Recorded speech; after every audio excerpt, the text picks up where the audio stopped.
quando eu tava, mas isso aí é uma coisa muito pessoal, né? Porque eu acho que eu não tenho nem peito nem bunda. Então, quando eu tava no hospital, a mulher falou assim, você fez câncer de mama? Você teve na mama? Você retirou a mama? Tipo, porque ela achou que eu tinha retirado, de tanto que eu não tenho peito, né? Eu falei, ai meu Deus, que inconveniente. Aí, tipo, a pessoa sugeria assim. Meu nome é Ana Flávia, eu tenho 24 anos e sou recém-formada em antropologia.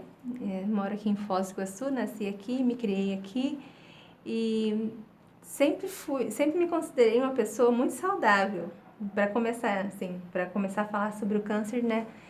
Tem que falar que eu sempre fui uma pessoa muito disposta, ando de bicicleta e, enfim, sempre gostei de fazer coisas assim alternativas, subir montanha, caminhar, andar muitos quilômetros. Eu terminei curso de antropologia em julho de 2016 e já senti algumas dores na barriga, algumas dores abdominais. Ninguém sabia o que era e eu imaginava que fosse porque eu tinha ajudado meu pai a quebrar uma parede numa construção em casa. Mas essas dores não passavam com nenhum tipo de remédio, nenhum tipo de relaxante muscular.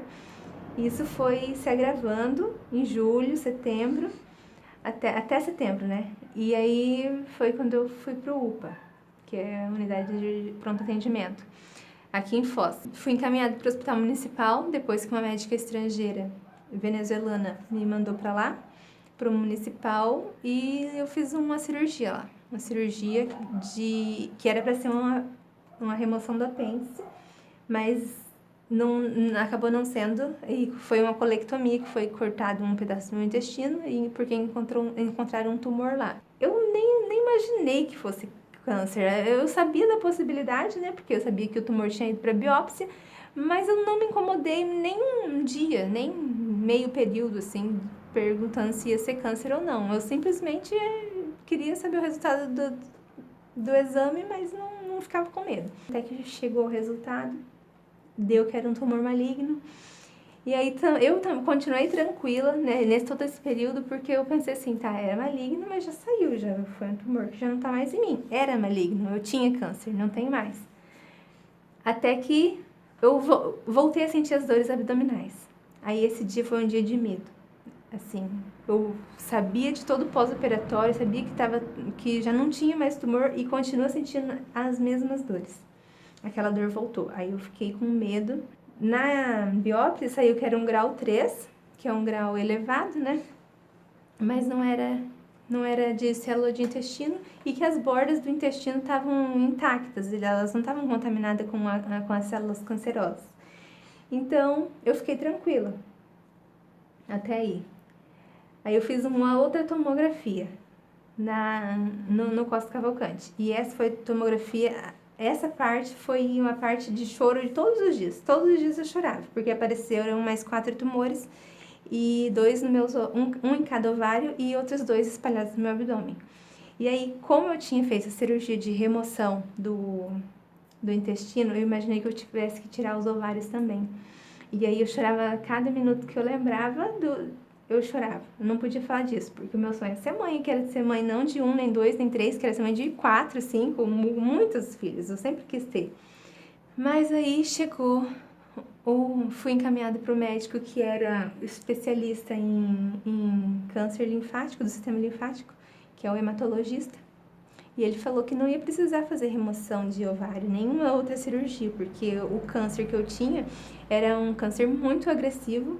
Em uma semana ele dobrava de tamanho, mas que da mesma forma que ele é muito agressivo, ele também responde muito rápido à quimioterapia. Ele derrete e sai pelo sistema urinário, né? Então não ia precisar fazer remoção. Eu sofri as reações normais, né? Enjoo, queda dos pelos e sentia cheiro de tudo, muitos quilômetros de distância já sentia cheiro de cigarro, enfim, comida, muita náusea. Então teve os momentos piores assim da quimioterapia foram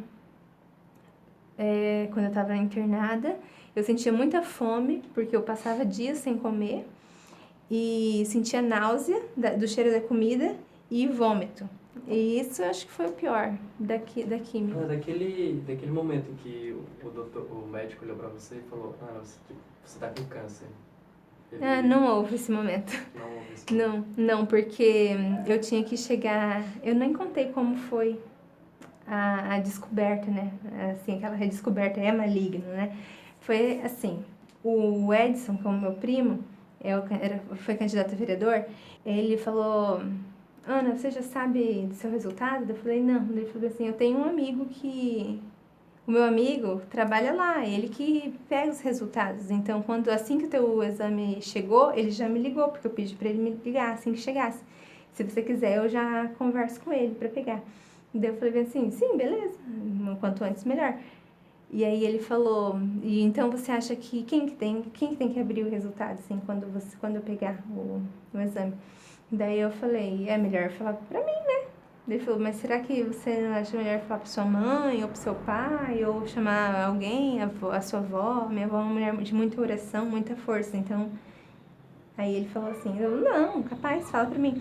Daí ele falou, e se fosse maligno? Quem que você acha? Como que tinha que ser? Como você acha que seria a melhor forma de encarar isso? Aí eu falei, não tem, fala pra mim o melhor jeito. Eu falo pra minha mãe. Ela, sabendo do médico, eu acho que vai ser bem difícil. Daí ele falou, então tá. Então vamos lá ligar pra ele. Daí eu falei, Edson, você já pegou o exame, né? Daí ele falou, sim, tá aqui. Daí eu falei, você já abriu? Daí ele falou, sim. Daí eu falei, e você tá fazendo isso tudo pra brincar comigo? Até então, eu achava, não pode ser que eu tô com câncer. Imagina, câncer, da onde? E ele falou, tá aqui o exame, pode pegar.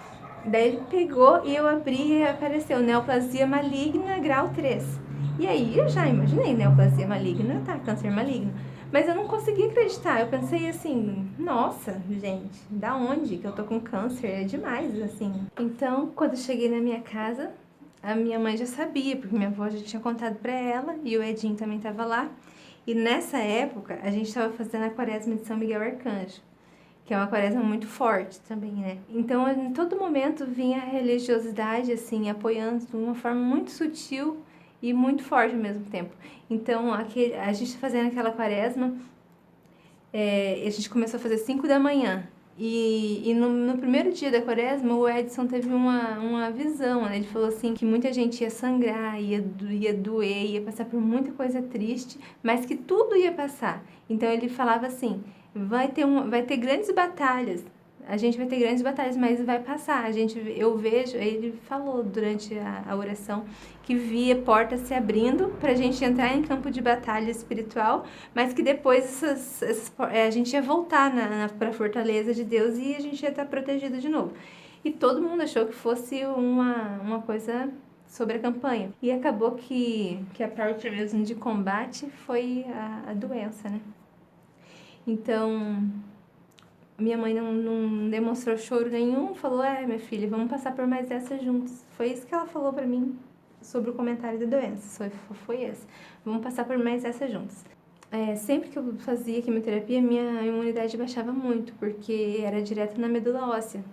Que a quimioterapia algumas quimio eram aplicadas mesmo na minha coluna, então o médico fazia aquela aplicação com anestesia, e outras eram na veia. Então tinha alguns problemas, mas que eu acho que é muito pouco, é até vergonhoso reclamar de um problema desse. Por exemplo, encontrar veia.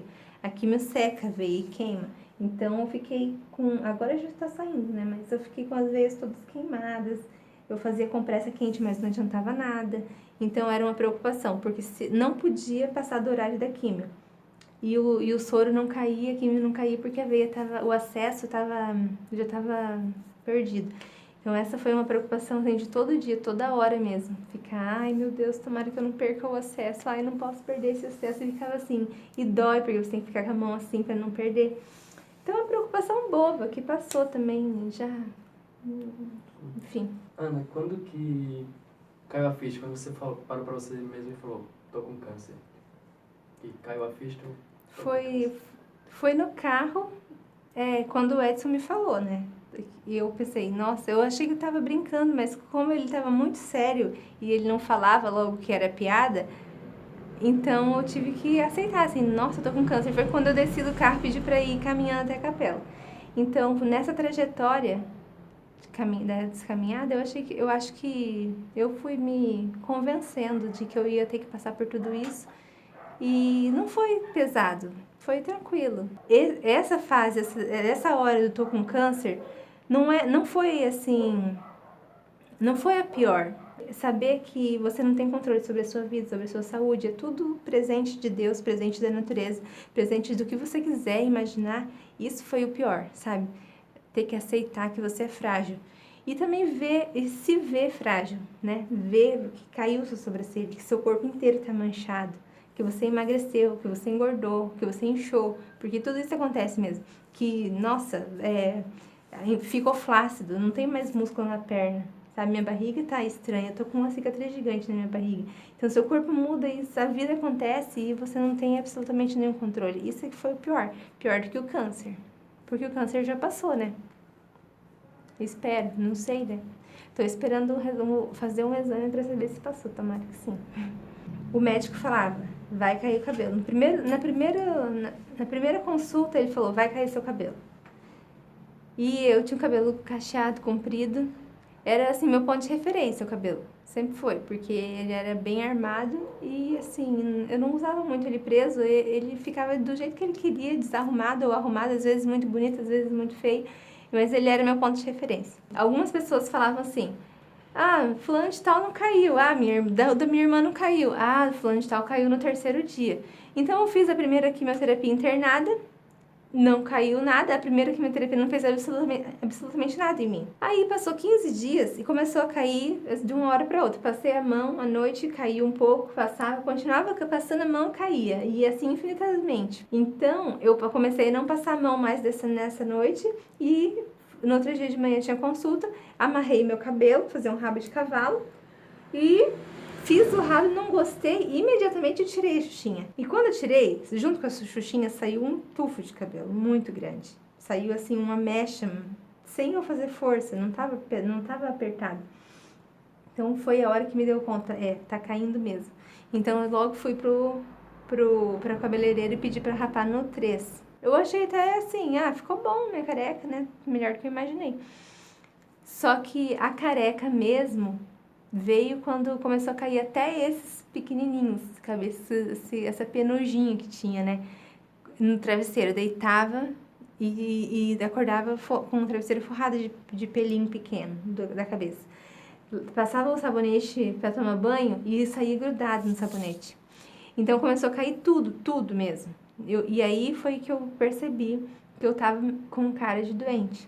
E aí no começo sentia muito frio na careca e usei um lenço 1 ou 2 vezes, mas depois eu acostumei sem cabelo e parei de usar lenço, porque é desconfortável, não fica bonito, assim, não é comparar o cabelo com lenço, sempre o cabelo vai ganhar, então pra ficar feio, fica feio de careca mesmo, sem lenço. Quando os meus familiares souberam que eu tava com câncer, assim, continuaram me tratando do mesmo jeito e tudo. Mas quando eu fiquei careca, aí meio que caiu a ficha de algumas pessoas, alguns mais simples, que não tem tanta instrução, não sabem, assim, que existem muitos tipos de câncer, que o câncer não é o fim do mundo. Alguns, quando me viram careca, choraram, abraçaram muito forte. Então, assim, te marca muito, assim, marca visualmente, né, seu cabelo, seu pelo, e aí você sabe que, por mais que você esteja se sentindo bem, você sem cabelo faz diferença para as outras pessoas, e também faz diferença pela forma que as pessoas te tratam, e aí você fica desconfortável, porque quando você tá bem, você quer gritar pro mundo, eu tô bem, calma, né? Só o cabelo cresce, vai passar. Você quer confortar as pessoas, dizer, tá tudo sob controle, gente, é só o cabelo. Eu não tô bem, tô andando, tô, né, vivendo minha vida. Eu tô ruim quando eu tô no hospital, quando eu tô fraca, né? Quando eu não tô levantando da cama, e aí sim. Mas, como que eu posso dizer? A gente vive num mundo muito visual, então se você não tá bonito, você não tá bem. O que tu vai levar de teu maior aprendizado com tudo isso? Eu acho que essa pergunta é a mais difícil, Charles, porque eu fico com medo. Eu já tive, assim, 2 dias que eu fiquei mesmo achando que eu tava louca, achando que eu tava, assim, perdendo o controle, perdendo o juízo, de tanta ansiedade. Porque eu fico imaginando, eu tenho medo de não levar nada disso, sabe? Eu sempre falo pra minha mãe, eu tenho medo de ficar mais medrosa, mais frágil do que mais forte. Porque o que isso me mostrou? O que essa doença me mostrou? Que a gente tá à mercê de qualquer coisa, né? De que a vida é um minuto que acaba. E que se você tem saúde é porque você é um sortudo mesmo. Porque tem muita gente sofrendo. Tem gente sofrendo demais, mais do que você pode imaginar. Tem pessoas que estão perdendo pedaços do corpo por causa de diabetes, que é uma doença que a gente pensa que não é nada. Tem gente que está tendo câncer no cérebro, nos ossos. Então, assim, a vida é tão frágil e eu tenho medo de ficar com medo de viver. Quais são teus planos pro futuro? Então, a minha vida acadêmica foi interrompida, assim, bruscamente. Depois que eu tive essa doença, eu perdi contato com tudo. Mesmo depois que eu terminei o TCC, que toda aquela correria, que a gente sabe, né, como é que é.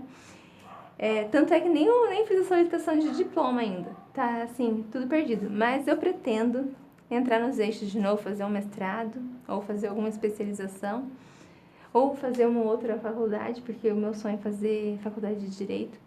Então, esse ano eu pretendo estudar e só ficar saudável, ficar forte de novo. Só isso.